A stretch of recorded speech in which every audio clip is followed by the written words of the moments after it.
بسم اللہ الرحمن الرحیم۔ شروع اللہ کے بابرکت نام سے جو بڑا مہربان اور نہایت رحم کرنے والا ہے۔ نمرا وائس سٹوریز چینل دیکھنے والوں کو میرا پیار بھرا سلام۔ السلام علیکم ورحمۃ اللہ وبرکاتہ۔ پیارے دوستو، آج میں آپ کے ساتھ ایک ایسا حیرت انگیز واقعہ شیئر کرنے والی ہوں جسے سن کر آپ لوگ بھی حیران رہ جائیں گے۔ پیارے دوستو، ہم اپنی آج کی ویڈیو میں حضرت لال شہباز قلندر اور حاکم بصرہ کا ایک عجیب و غریب واقعہ آپ کے ساتھ شیئر کرنے والے ہیں جو یقیناً آپ کو بہت زیادہ پسند آئے گا۔ پیارے دوستو، حضرت لال شہباز قلندر رحمۃ اللہ علیہ اور حضرت جلال الدین سرخ بخاری رحمۃ اللہ علیہ ایک دفعہ حج بیت اللہ میں 3 ماہ رہنے کے بعد دنیا کے مختلف کوشوں میں سیاحت کرنے کے لیے اور اولیاء اکرام کی زیارت کرنے کے لیے نکلے۔ اسی دوران وہ عراق پہنچے اور حضرت پیر عبد القادر جیلانی رحمۃ اللہ علیہ کے مزار پر حاضری دی۔ اس کے بعد حضرت لال شہباز قلندر رحمۃ اللہ علیہ اور حضرت جلال الدین سرخ بخاری رحمۃ اللہ علیہ وہاں سے تشریف لے گئے۔ وہ دونوں سرخ لباس پہنے ہوئے تھے اور ہاتھوں میں قدرے لمبی تسبیح تھامے ہوئے تھے۔ دونوں کے پاس تسبیح بھی سرخ رنگ کے چمکدار پتھر کے دانوں سے بنی ہوئی تھی جن پر دونوں اولیاء اکرام ورد کر رہے تھے۔ دونوں نے ٹوپیاں بھی سرخ رنگ کی پہنی ہوئی تھی۔ سرحدی محافظین نے ان دونوں کو جب دیکھا تو انہیں مشکوک سمجھ کر روک لیا اور پوچھا کہ تم لوگ کون ہو اور یہاں کس کام کی خاطر آئے ہو؟ حضرت لال شہباز قلندر رحمۃ اللہ علیہ اور حضرت جلال الدین سرخ بخاری رحمۃ اللہ علیہ نے کہا کہ ہم سید ہیں اور علم کے حصول کے تلاش میں نکلے ہیں۔ سنا ہے کہ بخارا علم و فضلہ کا مرکز ہے، ہمیں علم و فضلہ سے فیض حاصل کرنا چاہتے ہیں۔ اس کے علاوہ ہماری کوئی خرچ نہیں، ہمیں علماء اکرام تک پہنچا دیا جائے۔ سرحدی محافظین نے آپ دونوں اولیاء اکرام کو علماء اور فضلہ کے پاس پہنچانے کی بجائے حاکم بخارا کے دربار میں پہنچا دیا۔ حاکم بخارا نے حضرت لال شہباز قلندر رحمۃ اللہ علیہ اور حضرت جلال الدین سرخ بخاری رحمۃ اللہ علیہ سے پوچھا کہ تم لوگ کون ہو اور یہاں کیا کرنے کے لیے آئے ہو؟ دونوں اولیاء اکرام نے فرمایا کہ ہم سید زادے ہیں اور یہاں کے علماء مشائخ سے ملاقات کی غرض سے آئے ہیں۔ حاکم بخارا نے کہا کہ تمہارا یہ دعویٰ کہ تم لوگ سید ہو، اس کا تمہارے پاس کیا ثبوت ہے اور کیا جواز ہے؟ دونوں اولیاء اکرام نے فرمایا کہ ہمارا اقرار دعویٰ ہی ہماری دلیل اور ہمارا ثبوت ہے، اس کے بعد کسی دلیل اور ثبوت کی ضرورت نہیں۔ حاکم بخارا نے کہا کہ یہاں بہت سے لوگ اپنا قد اونچا کرنے اور اپنی شان و شوکت اونچی کرنے کے لیے سید ہونے کا جھوٹا دعویٰ کرتے ہیں، حالانکہ وہ سید نہیں ہوتے۔ آخر سید یا غیر سید میں کوئی فرق تو ہوگا، اور یہ کہ سید کو پرکھنے کا کوئی پیمانہ یا کوئی طریقہ تو ضرور ہوگا۔ کوئی شخص زبانی دعویٰ کر دے کہ وہ سید ہے تو اس کا زبانی دعویٰ اس کے سید ہونے کی دلیل اور ثبوت کیسے ہو سکتا ہے؟ خاندانی سادات کے ثبوتوں نے حاکم بخارا سے پوچھا کہ تمہارے نزدیک سید کو پرکھنے کا کیا پیمانہ اور کیا طریقہ ہے؟ حاکم بخارا نے کہا کہ میں نے سنا ہے کہ آگ کسی صورت بھی سید کو نہیں جلا سکتی، وہ آگ سے ہمیشہ محفوظ و مامور رہتے ہیں۔ اگر تم اس پیمانے پر پورا اترو تو میں تمہیں سید مان لوں گا۔ کہا کہ تمہیں آگ کا الاؤ تیار کرواؤں تاکہ تم اپنے آپ کو سید ثابت کر سکو۔ سید زادوں نے آسمان کی طرف نگاہ اٹھائی اور رب قادر کریم سے درخواست کی کہ یا باری تعالیٰ، تو نے اپنے محبوب بندے حضرت ابراہیم علیہ السلام پر آگ کو گلزار سے بدل دیا تھا، تیرے قبضہ قدرت میں سب کچھ ہے، آج تیرے نام لواؤں کا امتحان لیا جا رہا ہے، ہمیں اپنی رحمت اور عنایت سے سرفراز اور سرخرو فرما۔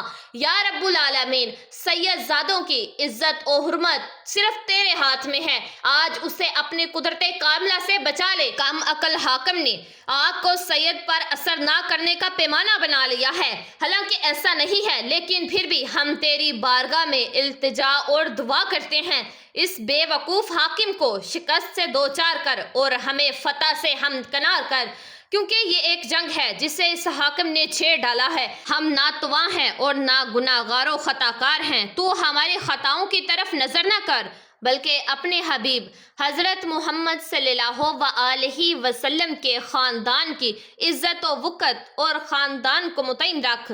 ورنہ یہ لوگ ہمارا مذاق اڑائیں گے اور ہمارا تماشا بنائیں گے اور سادات کی عزت خاک میں ملانے کی ناپاک صنعت کریں گے۔ اب دونوں سید زادوں نے حاکم بخارا سے کہا کہ آگ جلاؤ، آگ میں سے گزرنے کے لیے ہم تیار ہیں۔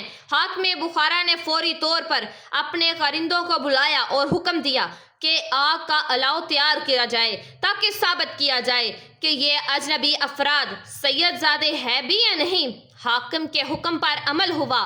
سینکڑوں کارکنوں نے چند ہی گھڑیوں میں آگ کا دہکتا ہوا الاؤ تیار کر دیا۔ اب حاکم بخارا نے سید زادوں سے کہا کہ تم میں سے کون پہلے اس آگ میں سے گزرے گا؟ حاکم بخارا کے سوال پر دونوں سید زادوں نے ایک دوسرے کی طرف دیکھا اور فوری طور پر حضرت جلال الدین بخاری رحمۃ اللہ علیہ نے فرمایا کہ میں اس آگ میں سے گزروں گا۔ رب قادر و کریم کے حکم سے یہ آگ مجھ پر کوئی بھی اثر نہیں کرے گی۔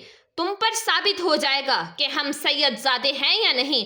آج اگرچہ سید ہونے کا کوئی پیمانہ نہیں، لیکن تم نے ضد کی ہے تو پھر رب کریم بھی اپنی قدرت کا نظارہ تمہیں ضرور دکھائیں گے۔ حاکم بخارا نے کہا کہ پھر دیر کس بات کی ہے؟ اس سے پہلے کہ آگ ٹھنڈی پڑ جائے اس میں سے گزر جاؤ۔ حضرت جلال الدین سرخ بخاری رحمۃ اللہ علیہ نے دوڑ کر آگ میں چھلانگ لگا دی۔ اس منظر کو دیکھنے کے لیے وہاں ہجوم اکٹھا ہو گیا تھا۔ جب انہوں نے دیکھا تو ان کی آنکھیں پھٹی کی پھٹی رہ گئی کہ حضرت جلال الدین سرخ بخاری رحمۃ اللہ علیہ آگ کے الاؤ میں سے صحیح سلامت باہر نکل آئے اور آتے ہوئے اللہ اکبر کا نعرہ لگایا۔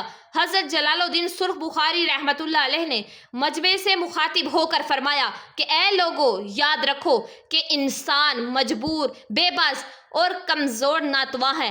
کوئی بھی شخص اپنے رب تعالیٰ کی مرضی کے بغیر کسی قسم کی کوئی صلاحیت و طاقت کا مظاہرہ نہیں کر سکتا۔ قدرت اور طاقت رکھنے والی صرف اور صرف رب کریم کی ذات پاک ہے۔ اس کی قدرت و طاقت نے زمین و آسمان کو اپنی گرفت میں لیا ہوا ہے۔ اس آگ میں سے صحیح سلامت گزرنے میں سے میرا کوئی کمال نہیں۔ حاکم وقت نے ہمیں آزمائش میں ڈالا اور میرے رب تعالیٰ نے اپنے فضل و کرم سے ہمیں اس آزمائش سے سرخرو کیا۔ اب اگر حاکم بخارا چاہے تو میرے ساتھ ہی حضرت لال شہباز قلندر رحمۃ اللہ علیہ آگ میں سے گزرنے کے لیے تیار ہیں۔ مگر حاکم بخارا فوری طور پر تخت سے نیچے اتر آیا اور دونوں سید زادوں کے قدموں میں گر گیا۔ اس نے معافی مانگی اور اس جسارت کی اتلافی کے لیے اس نے حضرت جلال الدین سرخ بخاری رحمۃ اللہ علیہ کے ساتھ اپنی بیٹی کا نکاح کر دیا۔ حضرت لال شہباز قلندر رحمۃ اللہ علیہ اور حضرت سید جلال الدین سرخ بخاری رحمۃ اللہ علیہ نے اس واقعے کے بعد چند ماہ بخارا میں گزارے۔ اس دوران وہاں کے علماء اور مشائخ سے جی بھر کے ملاقاتیں کی اور ان سے روحانی فیض حاصل کیا۔ جی تو میرے پیارے دوستو، میں امید کرتی ہوں کہ یہ ویڈیو آپ لوگوں کو ضرور پسند آئے گی اور مزید اسی طرح کی اسلامک اور معلومات سے بھرپور ویڈیوز دیکھنے کے لیے نمرا وائس اسٹوری چینل کو لازمی سبسکرائب کیجئے گا، ویڈیو کو لائک کر دیجئے گا اور بیل آئیکن کے بٹن کو پریس کر دیجئے گا۔ پیارے دوستو، نیٹ کا ایشو ہونے کی وجہ سے کبھی کبھار ویڈیو چلتے ہوئے رک جاتی ہے، لوڈنگ ہونے لگ جاتی ہے۔ آپ لوگ ویڈیو کو تھوڑا سا آگے سکپ کر کے دیکھ لیا کریں تاکہ آپ لوگوں کو پوری ویڈیو سمجھ میں آ سکے۔ پیارے دوستو، اپنا خیال رکھیے گا اور دعاؤں میں ہمیں یاد رکھیے گا۔ جزاک اللہ۔